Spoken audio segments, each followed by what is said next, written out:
Well, last Friday we were in. Yeah, you dismissed me. You were dismissed. Yeah. You were replaced, much to the chagrin. Oh, hey. Much to the chagrin of every listener. They're like, if you can replace somebody, can it be you, Chad? We would have rather seen, we would have rather seen Brad and Morgan than Chad. Oh my gosh, that would have been crazy. That was good though. Last week was good. It was fun to have a. We should do that more often. Yeah. Guest appearances. Guest appearance by Bradley. Well, we have had Bradley. We've had Ryan Serhant. Mm-hmm. We've had Jesse. We need who's next?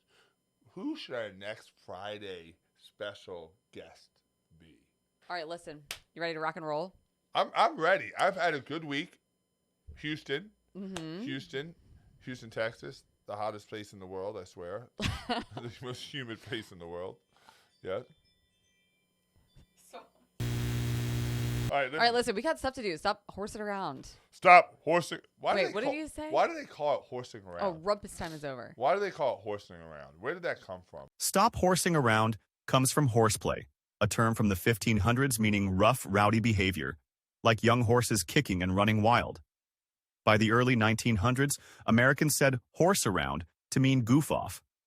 So today, it's just a quick way of saying, quit messing around and get serious. Woo! It's Friday! They need that kind of energy.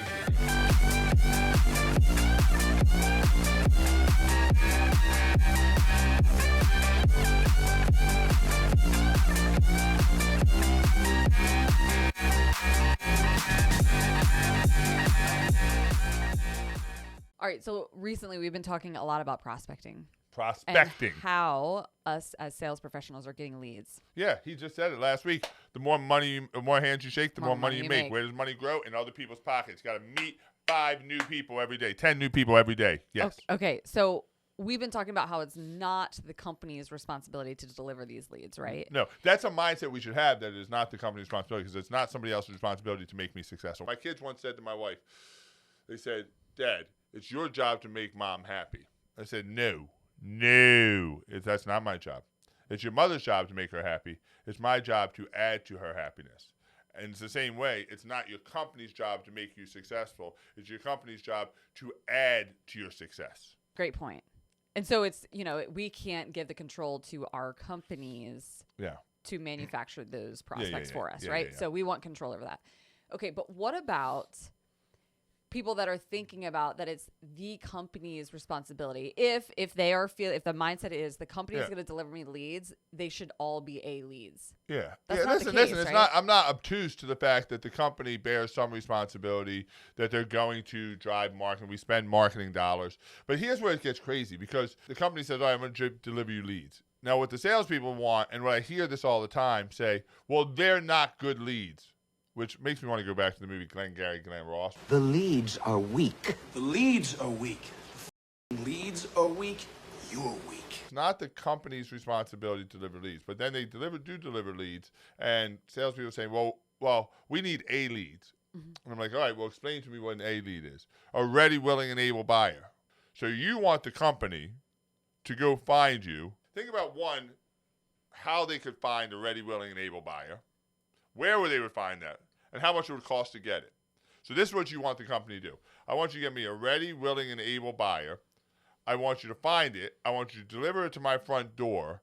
And then when you deliver my front door, I will then close it where the company will pay you a commission on it. Right, because if that's the case, why does the company need you? Why does the company need you? Yeah, right. That's exactly right. The iPhone salespeople are not paid on commission. Why are iPhone salespeople not paid on commission?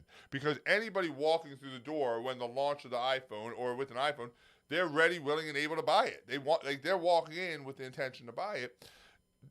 Apple delivers A leads to their customers. They don't pay their salespeople commission. We're paid commission because our job is to take non-A leads and make them A leads. So now we don't want E and F leads. The company's not intentionally trying to give you people that have a foreclosure or a 300 credit score. There's a lot of ideas and thoughts that go into the leads that we drive. We're not just driving any leads. Now, is it as accurate as we want? Probably not.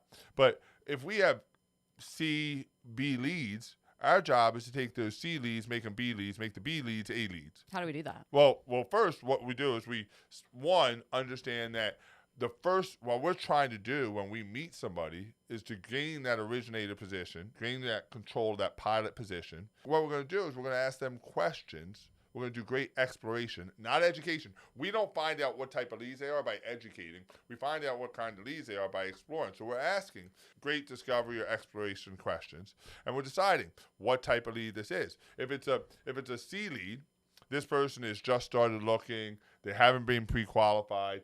They really don't know what they want. Well, our job is to facilitate. All right, how do I get them to a B lead?